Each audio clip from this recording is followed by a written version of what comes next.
রমজান মাসের ইফতারে হালিম ছাড়া তো একদমই জমে না। আর ইফতারের নানান ব্যস্ততার মাঝে খুবই সহজভাবে কিভাবে হালিমটা রান্না করা যাবে সেই রেসিপিটি আজকে শেয়ার করব। আসসালামু আলাইকুম everyone, welcome back to my channel. সহজ বললাম এই কারণে, বাজারে যে রেডি করা হালিম মিক্সগুলো পাওয়া যায়, আজকে আমি ওই হালিম মিক্স দিয়ে এই হালিমটা রান্না করে দেখাবো। অনেকেরই ধারণা বাজারে কেনা রেডি করা হালিম মিক্স দিয়ে হালিম রান্না করলে রেস্টুরেন্ট বা হোটেলের মতো সেই স্বাদটা আসে না। আজকে আমি একদম রেস্টুরেন্ট বা হোটেলের স্বাদে হালিমটা রান্না করে দেখানোর চেষ্টা করেছি। আশা করছি রেসিপিটা আপনাদের কাছে ভালো লাগবে। চলুন তাহলে রেসিপি দেখে আসি।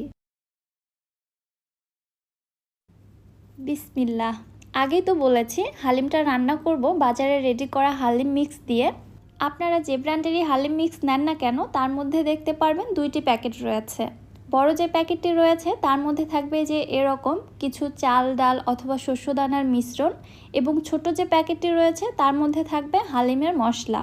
এই মশলাটার মধ্যে কিন্তু মশলা জাতীয় সকল উপকরণ দেয়া থাকে, এটা দিয়ে মূলত হালিম রান্না করা হয়। তবু আমি দেখিয়ে দিব কিভাবে এই হালিমটা আপনারা আরও অনেক বেশি মজা করে রান্না করতে পারবেন।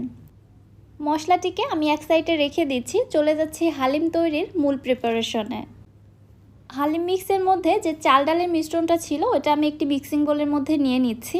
এবার এর মধ্যে দিয়ে দিচ্ছি 2 কাপ একদম ফুটন্ত গরম পানি। এখানে অবশ্যই গরম পানিটা ব্যবহার করতে হবে, ঠান্ডা পানি ব্যবহার করা যাবে না।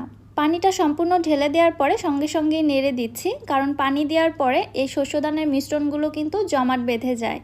প্রয়োজনে একটি হ্যান্ড উইস্ক দিয়ে খুব ভালোভাবে নেড়ে চেড়ে মিশিয়ে নিতে হবে, চাল ডাল যেন এখানে কোনোভাবেই দলা বেঁধে না থাকে। প্রয়োজনে এখানে আরও সামান্য একটু পানি আমি অ্যাড করে দিলাম। আবারও একটু নেড়েচেড়ে মিশিয়ে নিয়ে মিশ্রণটাকে আমি এক সাইডে রেখে দিচ্ছি।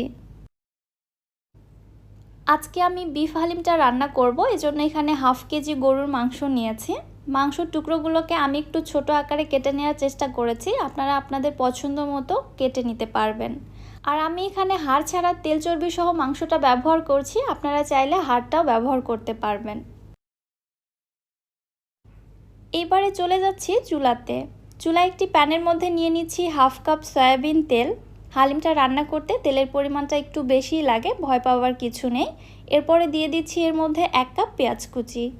এবারে আমি নেড়ে চেড়ে পেঁয়াজটিকে কিছুক্ষণ একটু ভেজে নিচ্ছি, পেঁয়াজের মধ্যে সুন্দর একটি ব্রাউন কালার আসা পর্যন্ত। খেয়াল রাখবেন পেঁয়াজটা যেন বেশি ভাজা না হয়, অতিরিক্ত যেন কালার চলে না আসে অথবা পুড়ে না যায়, তাহলে কিন্তু হালিমের টেস্ট ভালো আসবে না।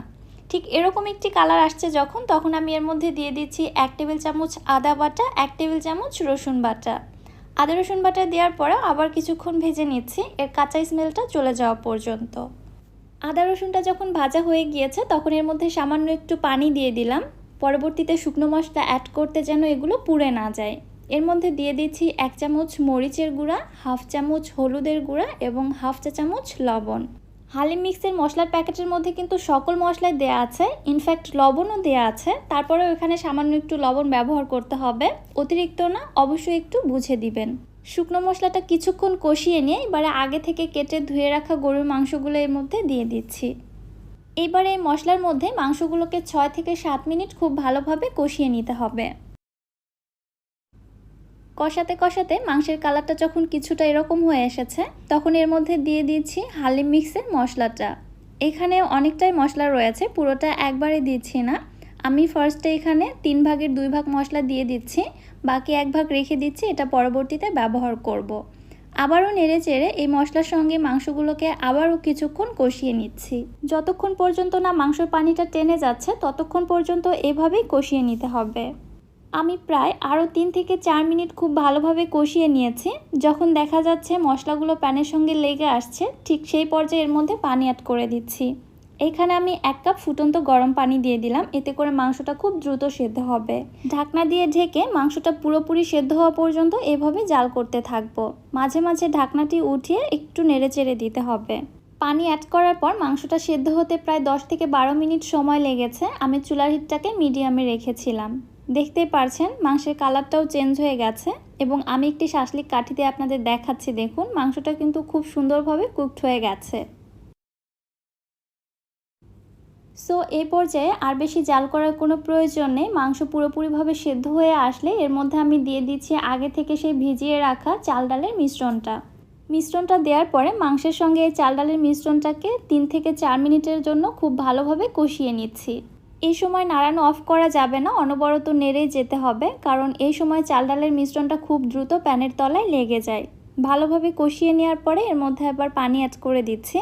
এখানে আমি ফুটন্ত গরম পানিটা ব্যবহার করছি, টোটালে 4 কাপ পানি দিয়ে দিলাম। আপনারা চাইলে এই রান্নাটা ঠান্ডা পানি দিয়েও করতে পারেন, তবে গরম পানি দিয়ে রান্না করলে রান্নাটা যেমন দ্রুত হয় তেমনি মাংসের মধ্যে একটা জুসিনেস থাকে, যার কারণে এই হালিমটা খেতে আমার কাছে অনেক বেশি মজা লাগে।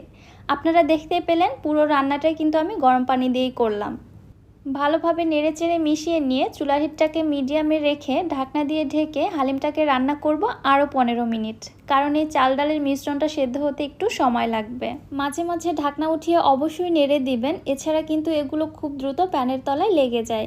আমি মোটামুটি 15 মিনিট পরে ফিরে এসেছি, দেখতেই পাচ্ছেন হালিমটা অলমোস্ট রান্না শেষের দিকে। এবার ওই যে আগে থেকে যে হালিমের মশলাটা আমি আলাদা করে রেখেছিলাম, এই মশলাটা সম্পূর্ণটা এবার এর মধ্যে দিয়ে দিচ্ছি। কিছুটা মশলা এরকম হালিম রান্না শেষের দিকে অ্যাড করলে মশলার ফ্লেভারটা খুব ভালো পাওয়া যায় এবং হালিমের টেস্টটাও কিন্তু বেড়ে যায়। নেড়ে চেড়ে মশলাটা খুব ভালোভাবে মিক্সড করে নিলাম। এবারে হালিমের থিকনেসটা দেখুন, এখন ঠিক এরকম আছে। হালিমটা ঠান্ডা হওয়ার পরে কিন্তু এর থিকনেসটা আরও কিছুটা ঘন হয়ে আসবে। সো এ পর্যায়ে আমি এর থেকে আর বেশি ঘন করব না, এ পর্যায়ে চুলা থেকে নামিয়ে নিচ্ছি, কারণ যত ঠান্ডা হতে থাকবে মিশ্রণটা ততই কিন্তু ঘন হতে থাকবে। হালিমটা সার্ভ করার জন্য যা যা লাগছে, এখানে নিয়েছি শসা কুচি, ধনিয়া পাতা কুচি, আদা কুচি, কাঁচামরিচ কুচি, আরও নিয়েছি কিছু লেবুর স্লাইস এবং পেঁয়াজের স্লাইস। আরও মোস্ট ইম্পর্ট্যান্ট একটি উপকরণ হচ্ছে পেঁয়াজ বেরেস্তা। এবারে আমি হালিমটা সার্ভ করে নিচ্ছি। দেখুন থিকনেসটাও দেখুন কত পারফেক্ট রয়েছে, আর লুকসটাও দেখুন মাশাআল্লাহ অনেক ইয়াম্মি লাগছে।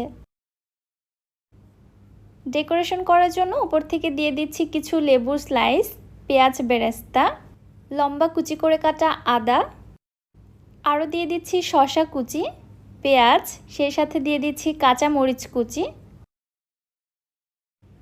এবং সবশেষে দিয়ে দিচ্ছি ধনিয়া পাতা কুচি।